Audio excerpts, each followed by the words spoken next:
Hello, baseball fans. Big D, bright and early. It's what 11:21 here on the East Coast, 8:21 in LA. LA. If you're in Tokyo, it's probably after midnight. So I'm talking baseball early this Friday morning. Big D, driving the top production, Spunky Spectrum Sports YouTube page, my own personal Twitch page, the Big D 3300. Yes, 3300 reasons to be up and early this morning talking and reliving one of the craziest endings to any playoff game I can remember. Joining me, I don't know if he's happy, stunned, or befuddled, Dodger Jason. Hey, Dylan, thanks for having me. I'm glad to be back with you this morning. Yeah, yeah. If anybody wasn't watching the football game last night, they missed one of the craziest baseball concludes to any playoff game I can remember. Yeah, and you introed by saying befuddled, stunned, or happy. I would say it's probably a combination of all three. I didn't watch the entire game last night because I was at my daughter's high school volleyball game, but I was keeping track of the box score on my phone. And when my daughter's game ended, I noticed that it was tied 1-1 heading into the bottom of the seventh. And so I'm like, ooh, okay, we got an interesting one here. And so I get home, and then I watch the last two innings of regulation, and then obviously into extra innings, and then obviously I saw what transpired there with the Orion Kirkering play to home plate. And so yeah, it's when the Dodgers won, and for those of you haters, Ha-Seong Kim came back to touch home plate after he initially missed it, so quit hating. I looked at my wife and I literally said, "What the hell just happened?" And then I celebrated. Because I had never seen any type of baseball game in the playoffs, at least, end that way. So, yeah, Dylan, that was a crazy ending to a great game last night. I mean, be honest with you, the series between these heavyweights should not end on a misplay by the pitcher. Yeah, and that was, I think that play really kind of overshadowed the entirety of the game and the entirety of the series, Dylan, because obviously the Dodgers went up 2-0 in the series. They took both games at the bank, completely stunned the Phillies and their crowd. They come back to LA. Everyone says, "Great, LA can finish this thing off." Philly clobbers them 8-1 in game three, especially when Kershaw was left out there to roast in the seventh and the eighth innings. And then boom, they come back with a historic pitching duel for the ages last night. And even though it may not have been the greatest pitching performance in postseason history, it was still a classic nonetheless. I mean, Sanchez did what he has done for the Phillies all season. Glasnow came up big and clutch at the moment when they needed him the most. 8 strikeouts over 6 2/3. And Dodger haters were saying, well, why the heck did Dave Roberts pull him after just 83 pitches? For a change, it had nothing to do with analytics. Apparently, looking at Dodgers Twitter afterwards, Glasnow was complaining of some cramps in between innings, in between, I think, the fifth and the sixth.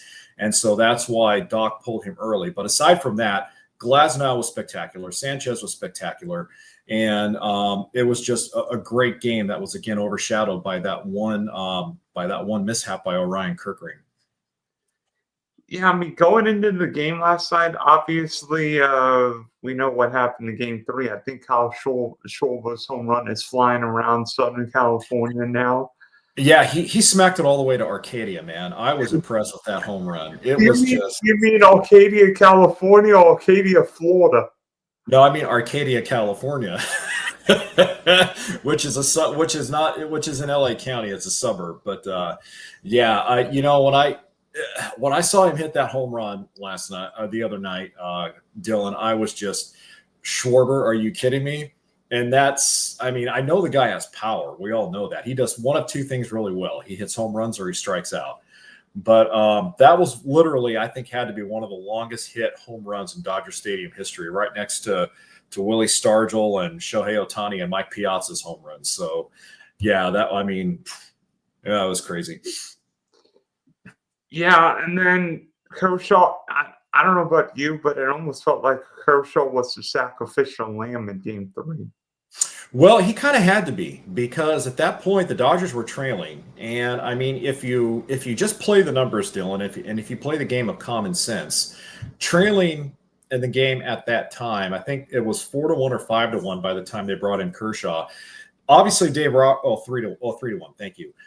At that time, at that moment, Dave Roberts is not going to bring in Alex Vesia. He's not going to bring in Roki Sasaki. He's not going to bring in Yeah. right, exactly. So especially since they had a lot of usage going up to that game, and Kershaw, who was left off the wild card series roster, hadn't pitched at all in the division series. So it just stands to reason why he would bring in Kershaw. And all the Dodger haters were saying, "Why is Doc leaving him in there to roast? You know why?" And even I criticized that. But when I looked a lot deeper at the stat lines, when I looked a lot deeper at the roster, it made sense, unfortunately, to have Kershaw be the sacrificial lamb because, again, you're not going to bring in Vesia in that situation. You're not going to bring in Sheehan or anybody else. Unfortunately, Kershaw had to fall on the sword, and it was bad for him. It was a bad look, especially since this is his last postseason in a storied career for him. But hey, they live to fight another day, and hopefully he'll get a chance at redemption here in the LCS. Yeah, I mean, Game 4 was a classic duel. I mean, Sanchez and Glasser were throwing great. I mean, Sanchez not necessarily throwing as hard, but throwing all kinds of crappy pitches. Glasser, I thought, was tremendous. Fastball, curveball, and, I mean, Glasser's command can get a little crazy. Did walk 3 guys. I thought Sanchez was phenomenal. Didn't strike out a lot of guys, but really commanded the ball. Didn't allow really much, if any, hard contact, except the play that Kepler made in left field. But the 7th inning was the crazy inning. I mean, I don't know if you expected Sheehan to be the first guy out of the bullpen, but that 7th inning was the real turning point of the game. Yeah, and to answer your question, I did expect Sheehan to be one of the first guys coming out of the pen for Doc because he hadn't pitched in 3 days, and I know that in the wild card round, his first appearance out of the bullpen was a little bit iffy. His second one got a little bit better, and so I think for Sheehan, Dylan, it's a little bit more about nerves than it is talent because we know what kind of stuff Sheehan has. And actually, he's throwing the ball much better since he's rehabbed from Tommy John surgery than he did before, which stop me if you've heard that before. But, when Sheehan, I give credit to Sheehan, Dylan, because when he made that error at first base, when he couldn't catch the ball that Muncy threw, that whole inning just could have imploded on him. Being a young kid, this is his first postseason experience as a pitcher. So it could have imploded on him. He could have been a prisoner of the moment, could have let his emotions get to him, but he calmed down. He sucked it up, he calmed down, and he did not let the inning get away from him, which with so many young pitchers, they have a tendency to do. So a credit to Sheehan for sticking it out and composing himself, calming down, and doing what he had to do to get out of that inning.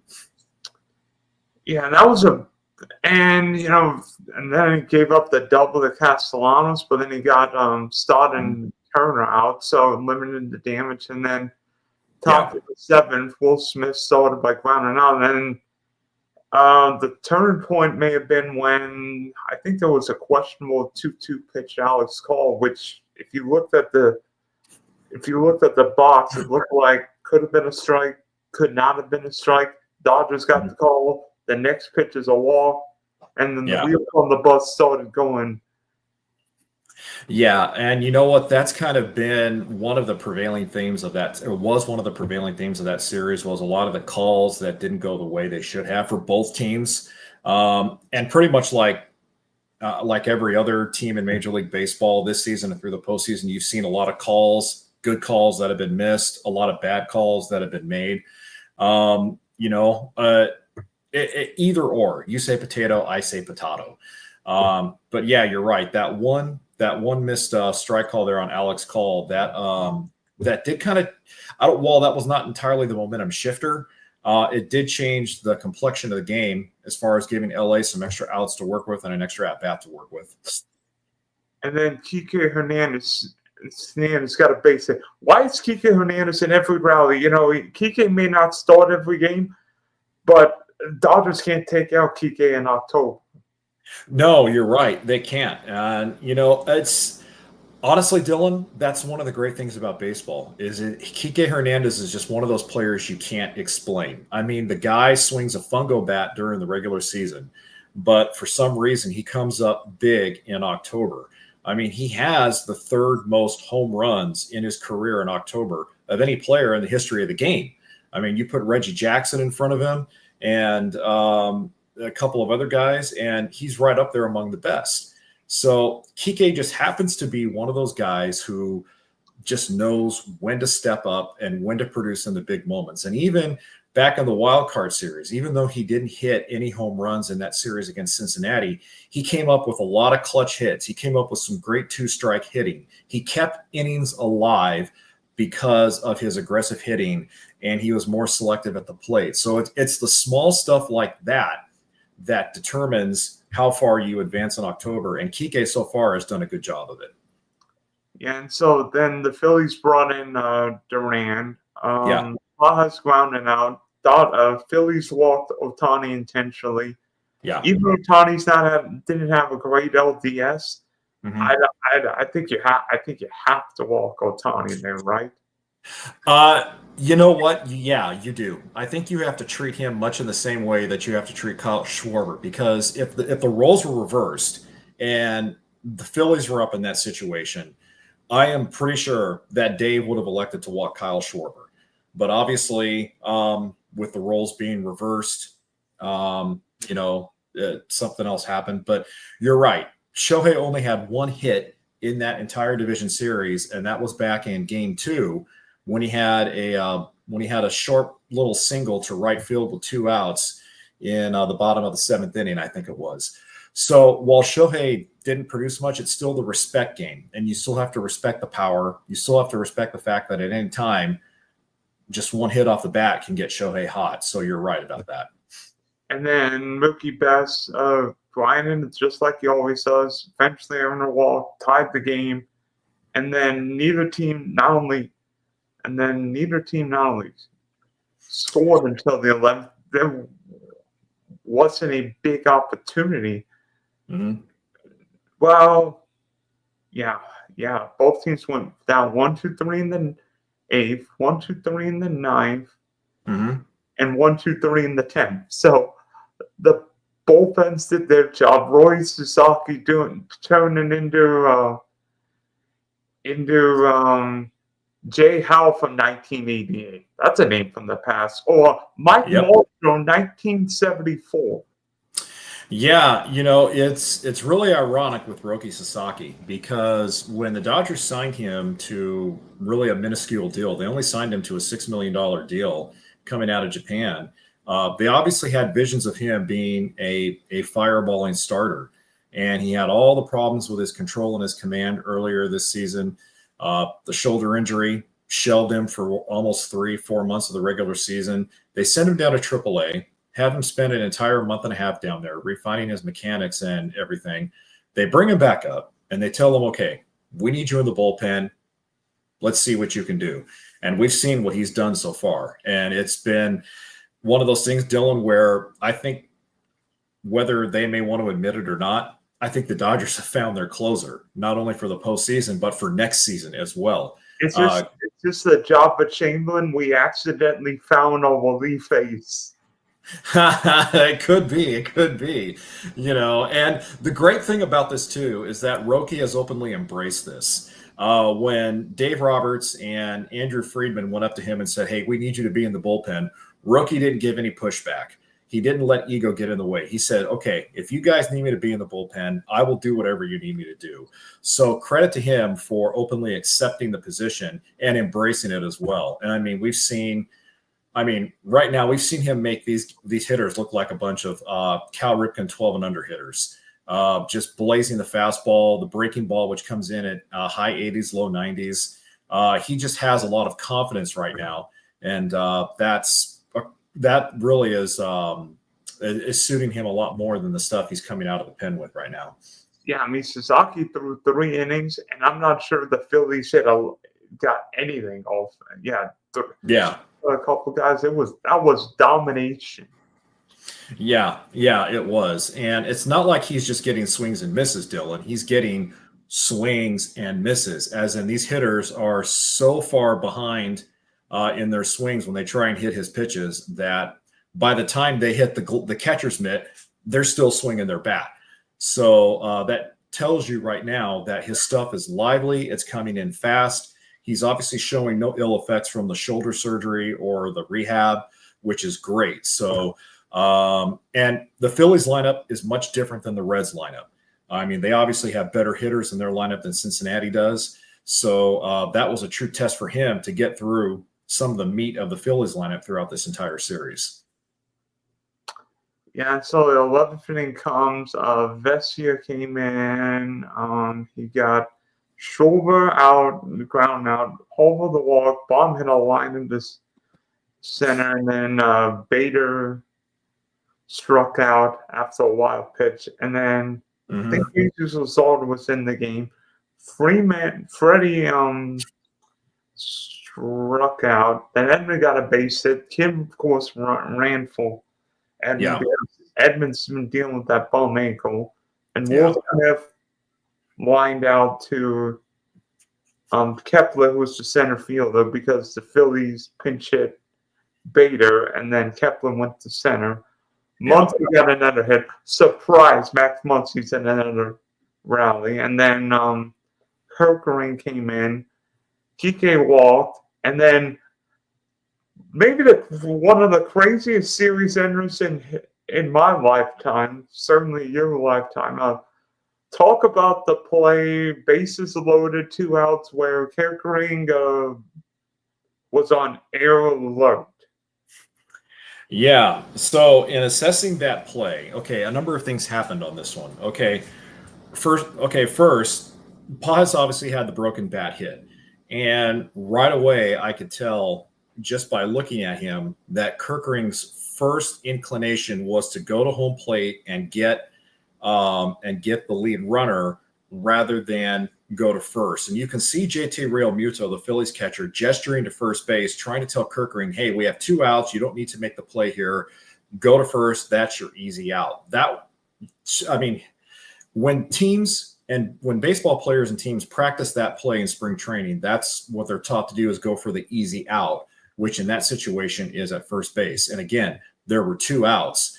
And so if Kerkering picks it up, throws to first, Pages wasn't exactly running like a gazelle down the first baseline, Dylan. He wasn't even at the 45-foot level along the first baseline by the time Kerkering even made contact with the ball. So he could have had enough time to pick it up, throw to first, get a slow-running Pages out, innings over, gets extended, and the Phillies probably would end up winning in the long run.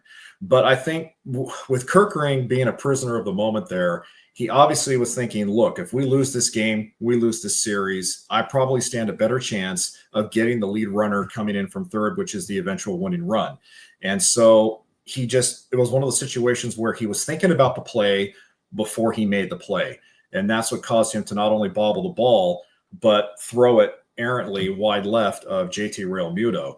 And yes, Dodgers haters, I realized looking at the replay that Ha-Seong Kim did not initially touch home plate when he crossed, but he came back to score. And even if he didn't score because of the wild throw by Kerkering, the next runner at third would have come in to score the eventual game-winning run anyway, probably. So it was just I feel bad for Kerkering because 100%. Yeah, it's like not all Dodger fans were going, yeah, you suck, man. No, I feel bad for Kerkering because that's one of those plays that can haunt a player. Dylan, I remember way back in '86 when Bill Buckner. Not Bill Buckner. Actually, before that, I remember when Donnie Moore of the Angels gave up that eventual go-ahead or game-winning home run to Dave Henderson of the Red Sox in the '86 ALCS.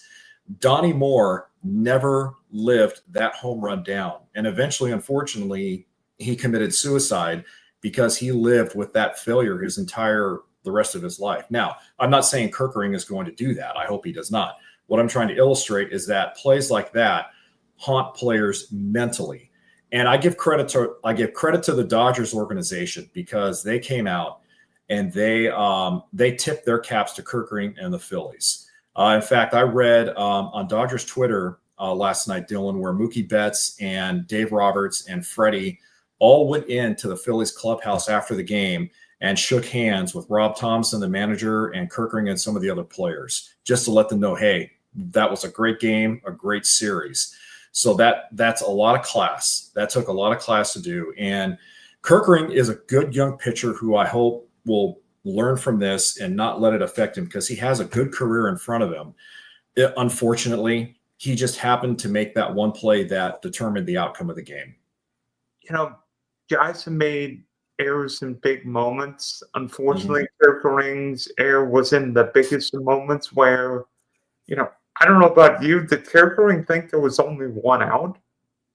No, I think Kerkering knew. I think Kerkering knew how many outs they had, and I mean, Real Muto was there to relay to him the signals and let him know how many outs they had. Again, I just think that it was just a matter of him thinking mentally, I'm better off trying to get the runner at home rather than trying to get the easy out at first. And I guess hindsight being 2020, he could have easily made an errant throw to first if he tried to go for the easy out at first and nail Pages. But again, and this is just my assessment and looking at the way things unfolded, I'm trying to put myself in Kerkering's cleats as well. And I would say to myself, look, in a situation like that, with the bases loaded and 2 outs and the runner's coming from third, he's being told by the third base coach, hey, you're running on contact with 2 outs, give nothing, let nothing go. I would probably have done the same thing. Mentally, I would have said to myself, I got to get this guy out at home plate. And again, it's a situation where he thought about making the play before he actually made the play. And even though it was a broken bat hit, the ball was not, it's not like it sailed left or sailed right. It was right in front of him, So he just, he rushed it and got caught up in the moment. And unfortunately, it didn't roll the way that he wanted to. I think Kerkering gets Pages at first base if it's a good throw. Oh, easily he does, yeah. Because like I said, Pages was not running that hard coming out of the box. I mean, he was barely 45 feet down the line when Kerkering even attempted to field the ball. So he had enough time to field it, turn around, and make a clean throw over to Bryce Harper at first. And yet one of the craziest and yet probably the most anticipated series ends with that. I mean, I feel like in a way baseball's been cheated out of Game 5, but that's it. By the way, how many series have the Dodgers won where the other team outscored LA? Let's see. I want to go back to, I want to say the 2017 NLCS, if I remember right. I want to say the Padres outscored them in one of these series, whether it was a division series or an NLCS. I don't remember which, but it hasn't been a lot. But it's interesting because, up until Game 3, the Dodgers this postseason have scored 4 runs or more this October. And in the last 2 games against the Phillies, they were held to 3 runs or less. So kind of interesting how, how the pitching duels there, how the old adage, great pitching trumps great hitting, came back to affect the Dodgers in this series a little bit. Crazy things can happen, right? And yeah, and that's what's so unique about the game of baseball over football and basketball and hockey, Dylan, is that there's more than one way to win a game, and it's really, the old saying goes, baseball is a game of inches. Well, that play last night by Kerkering was a prime example of it being a game of inches. It's not like in football where you have to score a touchdown. And while there are a couple of different ways to score touchdowns, that's it. In baseball, you can score a winning run either off an error, a base hit, a sacrifice, a home run, hit and run, squeeze. I mean, it's just so many ways and so many things that can unravel and determine how you score and how you win a game. Or touch push your way into the end zone. Or push your way into the end zone, yes. By the way, I can't. Speaking of that, I can't imagine what Phillies sports talk radio is just saying this morning with the Eagles losing and And the MetLife. Phillies. That's gotta. That's gotta be Yes. fun. Yes, if you are a Philly sports fan, and Ryan, my friend, I'm talking with great reverence and respect for you, Ryan. If you're listening or watching, it's not a great day for Philly sports fans, and I don't know if they're expecting a great season out of the Sixers in the NBA this year or the Flyers in the NHL. So overall, it could be a very bad sports year for Philly fan. So Dodgers are in their what is it, seventh NLCS in the last 10 years, and now you're Mhm. going to play the winner of the Mhm. Cubs Brewers Game 5. So Rick Mhm. Diaz is here and said, "So Dodgers are there again, huh? No wonder." So who the Dodgers? So two-part question: Who the Dodgers going to play in the NLCS, and who do you want the Dodgers to play in the NLCS? Who I want the Dodgers to play is the Chicago Cubs.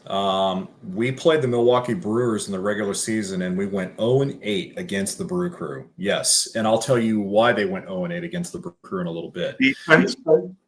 Well, one of them, yes. The reason I want them to play the Cubs is because even though Chicago can hit the ball really well, also, I think the Cubs lineup favors LA pitching a lot more than LA's lineup favoring Chicago's pitching, if that makes sense. I just think that both teams, Chicago and LA, match up a lot better on both sides of the ball, pitching, offense, and defense, than Milwaukee. And again, the reason why I don't want them to play the Brewers, aside from going 0-8 in the regular season, Dylan, is because Milwaukee does the things that LA does not do. Okay. They put the ball in play. They have intelligent at bats. They very rarely kill themselves with mental mistakes on the base paths. Defensively, they are a very sound team. And when you look at how this team is managed, they are managed by a guy in Pat Murphy, who used to be a college coach. He was at the University of Notre Dame, where he helped rebuild and basically resurrect that Notre Dame baseball program into one of the best college baseball programs in the country over the last few years. And I find it no coincidence that a college coach, or that a team, I should say, in the Brewers is having this success under a college coach, because he teaches the fundamentals of the game. He doesn't manage the numbers or the analytics the way that guys like Dave Roberts and Craig Counsell do sometimes. So the Brewers, again, they're an intelligent ball club. They put the ball in play. They play all 27 outs. And they're not predicated on power. They're predicated on contact. They're going to get their hits with 2 strikes. They're going to get their hits with 2 outs. And Dylan, they're outstanding at driving the ball in all directions of the field. So just that alone would give LA some fits. And it did during the regular season. Now, I know regular season is much different than October, but still, Milwaukee scares me just for those reasons. I also think with Milwaukee, part of the Brewers' success is that Milwaukee's not scared. Mhm. There's no pressure on Milwaukee. I think there's pressure on the Cubs because the Cubs have a big payroll. There's pressure on Dodgers because you guys have a $350 million payroll. And the Brewers, I mean, Toronto and Milwaukee play similar. And we saw the Blue Jays beat the Yankees because Toronto put the ball in play, sack fly, run, bunt, and the Yankees couldn't get the big hits other than Aaron Judge in Game 3. Yeah, exactly. You hit the nail right on the head, Dylan. It's called fundamental baseball. It's how games and how Octobers of yesteryear were won before the age of analytics. And with Milwaukee also, let's keep in mind that when they hired Pat Murphy to replace Craig Counsell, a lot of experts and a lot of fans thought, well, this is Milwaukee's way of kind of hitting the reset button. And they didn't necessarily do a full-blown, rebuild. They didn't tear up their roster and try and, break it down and build it back up again. They just hit the reset button. And no one expected this team to be this good this quickly under Pat Murphy. So that's another reason why I think the Brewers are flying under the radar, is because we didn't expect them to be this relevant again this fast. So that also is just a testament to the effect that Murphy has had on that team. And look, Dylan, I'll be honest about one thing too. If, let's say, for argument's sake, LA ends up playing Milwaukee in the NLCS, and let's say the Brewers defeat the Dodgers, regardless of however many games, I have no problems with Milwaukee going to the World Series and winning it. I mean, the only time they've been in the World Series in franchise history was back in 1982 with Harvey's Wallbangers, and they lost to the Cardinals in that series. So that fan base is thirsty for a World Series, especially since the Milwaukee Bucks won an NBA championship before they won a World Series. So I would love to see that fan base win a championship. They're a great baseball town. They're a very good sports town in general. So I would have no problems, honestly, with Milwaukee.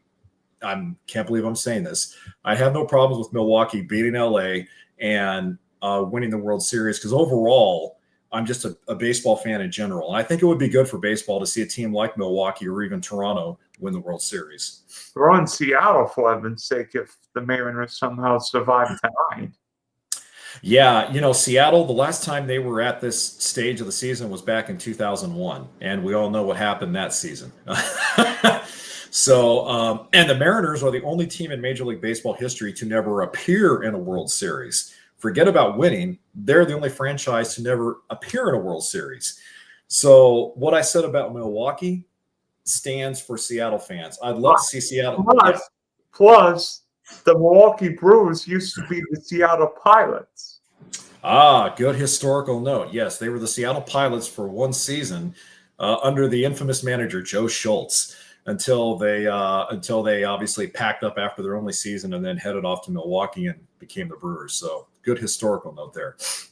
Yeah, the Pilots ran on money, and Bud Selig brought them to Milwaukee. Yep, and as they say, the rest is history. But I'm going to be real interesting to watch that Detroit-Seattle series, because Detroit obviously is going to have Tarek Skubal back on the bump today. And even though they're going to be in Seattle, we know that Skubal is, he had a 14 strikeout debut against Seattle in Game 1. So we know what this guy's capable of doing. He can shut down the Mariners, and I'm sure they're well aware of it.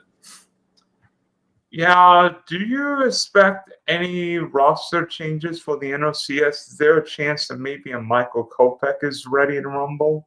No. In fact, before the season ended, Dave Roberts pretty much shot down the notion of Kopech being on any postseason roster. Obviously, Dylan, I think at this point with Michael Kopech, it feels like the Dodgers have pretty much burned that bridge. Not only can he not hit the broadside of a barn, he is just so wild and so unreliable. He can't stay healthy. He has shoulder injuries, he has knee injuries, he has back injuries, he has wrist injuries. It's like whenever he goes on the IL, he spends 3 months on it. And then when he comes off, he makes an appearance and then goes back on the IL the very next day. So it feels like with Kopech, at least, they've pretty much set that ship has set sail.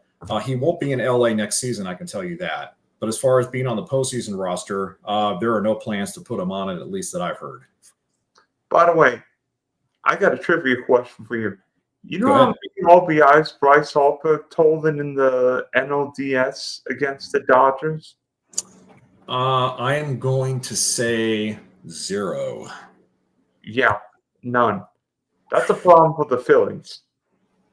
Yeah, and again, the old adage goes, great pitching trumps great hitting. And if you take away the Game 3 offensive barrage by Schwarber, who hit 2 home runs in Game 3 at Dodger Stadium, LA starting pitching shut down the Phil's big 3. Trey Turner, Kyle Schwarber, and Bryce Harper. They forced the middle of that lineup with guys like Bryson Stott, Edmundo Sosa, and Alec Boehm to beat them. And even though those guys got their hits, they were scattered all about here and there.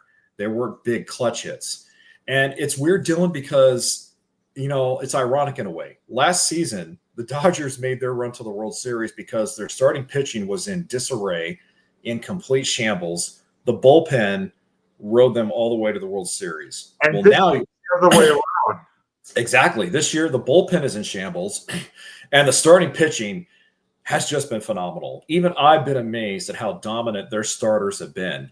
And the pro and con to the Dodgers having this many days off now is that Doc can now set his rotation any way that he wants. So he can decide to have Shohei pitch in Game 1, or he can decide to have Blake Snell pitch in Game 1, or he can mix and match any way that he wants. and he has the time to give these guys a little bit of rest to do that, which I think they need. So yeah, it's just ironic that we're seeing the exact opposite happen with LA this postseason that we did last year. And you know what? Who's to say Dodgers won't end up in another World Series?